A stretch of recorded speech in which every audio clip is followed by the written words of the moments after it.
It happened on the night I decided to stay back home alone. My parents had gone to visit relatives for a few days, but I had an important exam coming up, so I couldn't leave. I reassured them I'd be fine, locked the doors, and settled in for a quiet night of studying. Around 2 a.m., I heard it, a faint knock at the front door. At first, I thought I imagined it. Who would come to my house at this hour? But then the knock came again, louder this time. My heart started racing. I debated ignoring it, but curiosity got the better of me. I cautiously opened the door, and there he was, my old friend Samir. We hadn't seen each other in over 2 years. He had a wide grin on his face, but something about it didn't feel right. Still, I was so surprised and happy to see him that I didn't think too much about it. "Samir? What are you doing here? It's been ages," I said, stepping aside to let him in. He didn't answer my question. Instead, he walked in, his movements stiff and deliberate, like he was unfamiliar with his own body. He looked around my house as if he had never been there before, even though he had visited plenty of times in the past. "It's been a long time," he finally said, his voice flat, almost robotic. "I wanted to see you." I was confused, but didn't want to be rude. "It's great to see you too, but it's really late. Are you okay?" He didn't answer. Instead, he sat down on the couch, staring at the floor. The silence stretched uncomfortably, and I started to notice strange things about him. His clothes were slightly damp, and his skin looked pale, almost gray. His eyes had a hollow, far-away look, as if he wasn't really there. "Samir, are you sure you're okay?" I asked again, my voice trembling slightly. He turned to me slowly, his head tilting at an odd angle. "Do you remember the last time we met?" he asked, his voice barely above a whisper. I nodded, trying to keep the conversation normal. "Yeah, it was at that cafe. You were moving to another city for work."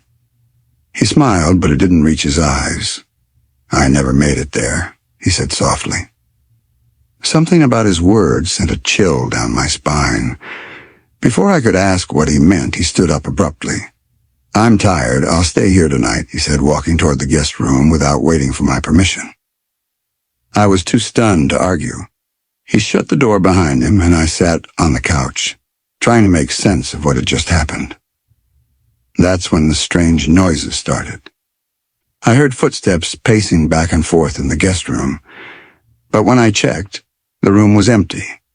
The bed was perfectly made, and there was no sign of Samir. Panicking, I called out his name, but there was no response. As I turned to leave, I saw something in the mirror across the hallway. It was Samir standing behind me, his head tilted at that same unnatural angle. I spun around, but he wasn't there. The rest of the night was a blur of terrifying moments. Doors creaked open on their own. The sound of whispered voices filled the house, but I couldn't make out the words. At one point, I saw Samir sitting at the dining table, his face expressionless. I don't know when I finally fell asleep, but when I woke up, the house was eerily quiet. I rushed to the guest room, but it was empty. There was no sign that anyone had been there.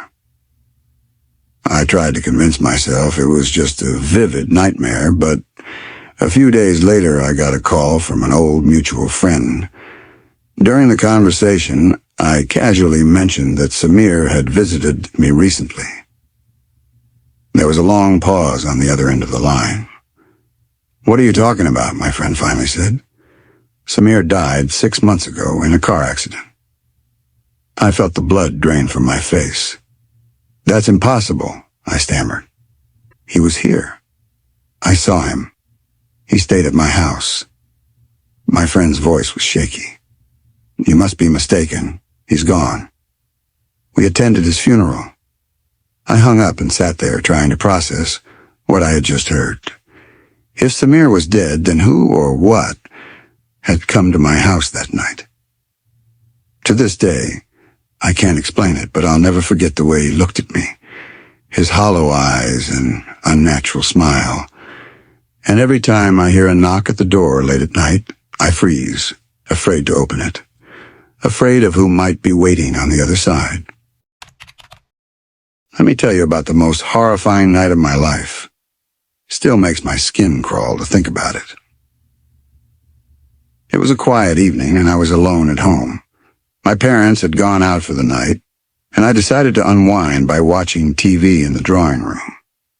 The house was silent except for the sound of the show I was watching. As I was getting comfortable, I heard it. A loud laugh, sharp and clear, coming from my bedroom. I froze, my heart pounding. At first I thought I had imagined it, but then it came again, loud and echoing, almost mocking. My chest tightened as I mustered the courage to get up and check. "Hello?" I called out, my voice trembling as I approached my bedroom door. I pushed the door open and turned on the lights. The room was empty. Everything was exactly as I had left it, neat and untouched. I checked under the bed, behind the curtains, even inside the closet. Nothing. Convinced I was just hearing things, I sighed and went back to the drawing room. But as I entered, my heart nearly stopped. Someone was sitting on the sofa where I had been sitting just moments ago. The figures sat with their back to me, watching the TV. My hands went cold, and my breath hitched. I wanted to scream, but no sound came out. Who are you?" I stammered. The figure turned to face me, and that's when I saw it. It was me. My exact copy. My face, my clothes, my every detail, but the expression was wrong. His eyes were cold and empty, his lips twisted into a sinister smile that sent chills down my spine. I stumbled back, too terrified to think straight. My doppelganger stood up slowly, tilting his head as if studying me. I didn't wait to see what he would do next. I bolted to my bedroom, slammed the door shut, and locked it. My hands were shaking as I pressed my ear to the door, listening for any sound. For a few moments, there was nothing but silence. And then I heard it. A soft, heart-wrenching sob. At first, I thought it was coming from the hallway, but as I listened more closely, I realized it wasn't outside. It was inside my room. It was coming from under my bed. My blood ran cold. I backed away from the bed, my chest heaving. The crying grew louder, more desperate, as if whoever or whatever was under there was in pain. "Who's there?" I whispered, my voice barely audible. The crying stopped abruptly. And then, in a low, guttural voice, something whispered back. "You let me in." I screamed and ran for the door, fumbling with the lock. Just as I flung the door open, I felt something grab my ankle. I kicked frantically and pulled myself free, running down the hall toward the front door. But when I got to the drawing room, the lights flickered, and the TV turned off. The room was pitch black except for the faint glow of moonlight streaming through the window. I could feel someone or something watching me. "Why are you running?" a voice whispered behind me. I turned around, and there he was again, my doppelganger, standing in the center of the room, grinning. But this time his face was distorted, his features twisted and inhuman. I grabbed the nearest thing I could, a heavy vase, and hurled it at him. It shattered against the wall, but he didn't flinch. Instead, he took a step closer and said, "You can't escape." I bolted out of the house, running as fast as I could. I didn't stop until I reached my neighbor's place, banging on their door and begging for help. When my parents came home the next morning, they found the house completely normal. No signs of anyone breaking in, no shattered vase, no strange sounds. But here's the part that still haunts me. When I went back to my bedroom, I found a note on my desk. It simply said, "See you soon." To this day, I don't know what I encountered that night. I haven't stayed alone since. and every time I pass a mirror or catch my reflection, I can't help but wonder if it's really me looking back. Let me tell you about the most terrifying night of my life. To this day, I can't explain what happened, and honestly, I'm not sure I want to. It was a quiet Saturday night. My family was out of town, and I was home alone. At first, I was excited to have the house to myself. I planned to binge-watch my favorite shows and snack until I fell asleep, but by the time the clock hit 11 p.m., I started feeling uneasy. I was in my room scrolling on my phone when I noticed something strange in the mirror on the wall. At first, I thought it was a trick of the light, just the reflection of the hallway outside my door. But then I saw her. A woman standing still, her head slightly tilted, staring into my room through the mirror. I froze, my mind racing.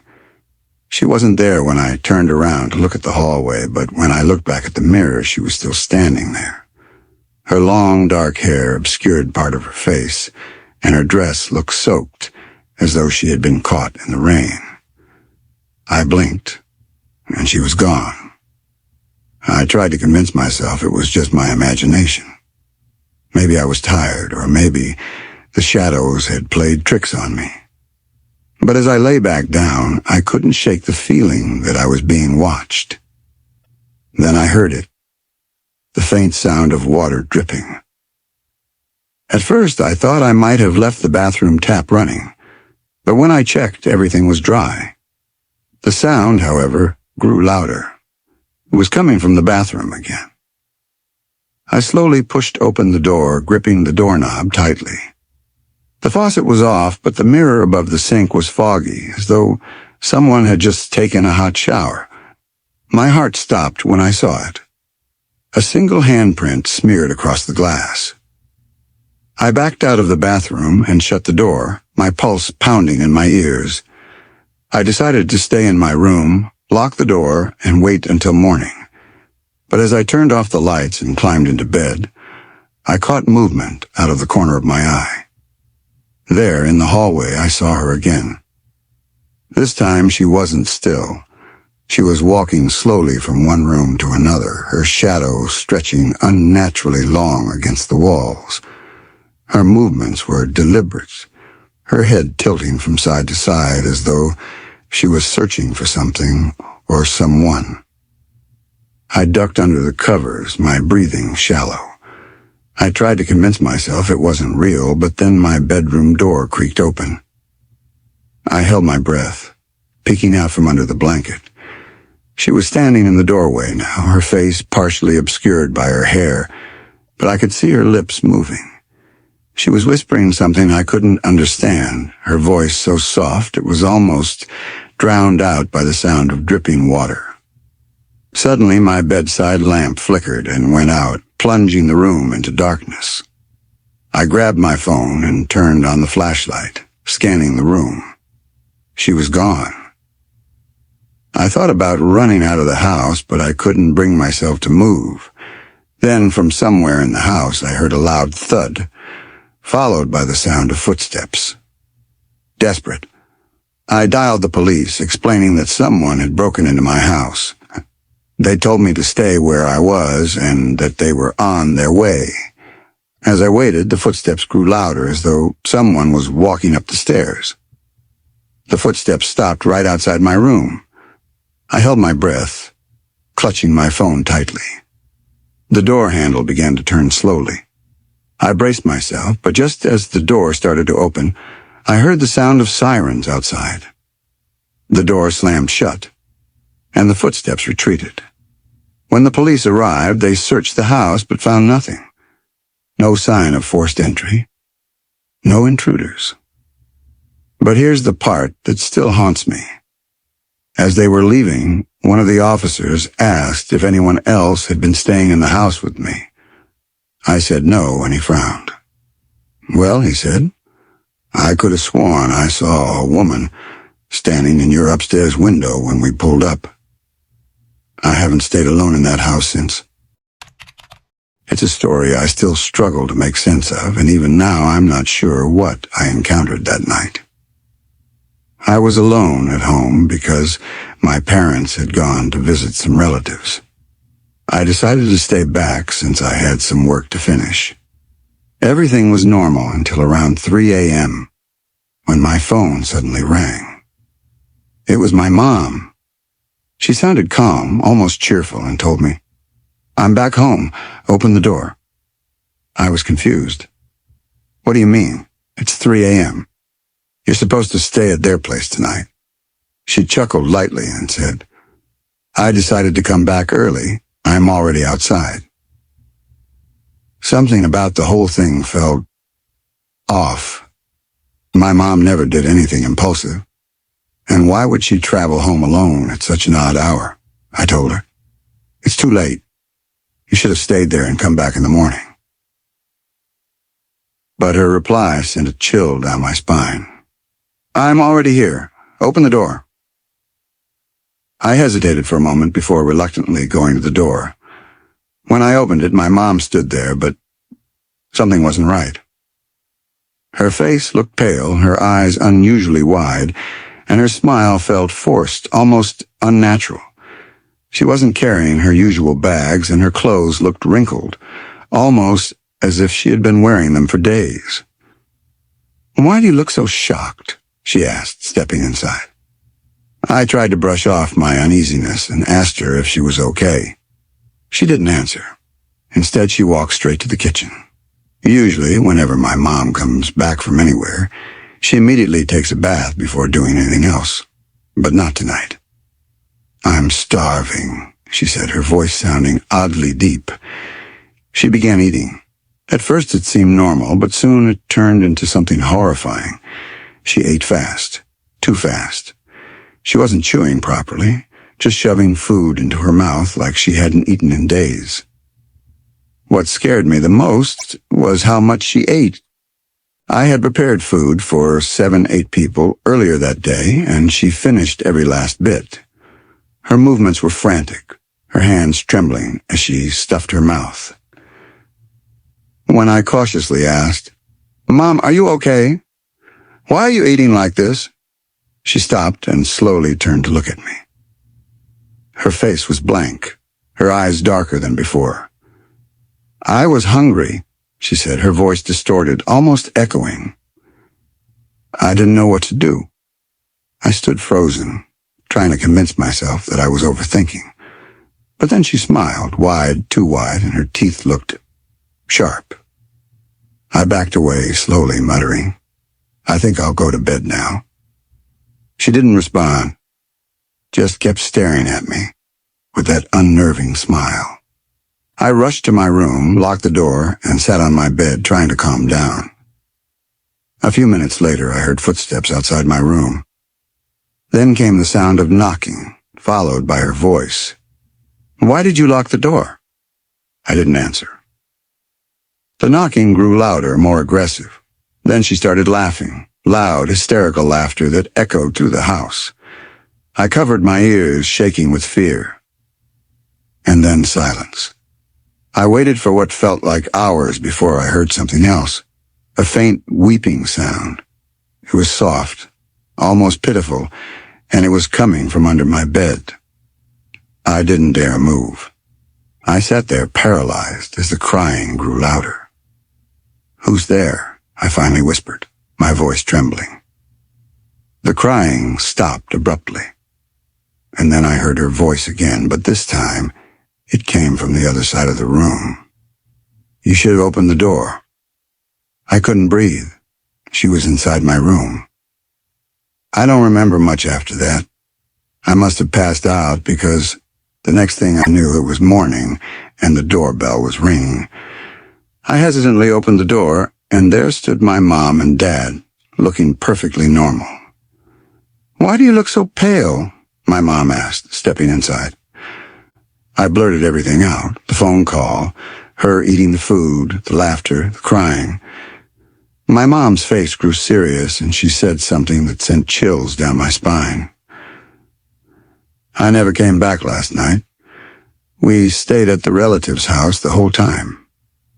I stared at her, confused and terrified. If she hadn't come home, then who or what had been in my house that night. To this day, I don't have an answer. But I know one thing for sure. I'll never open the door at 3 a.m. again.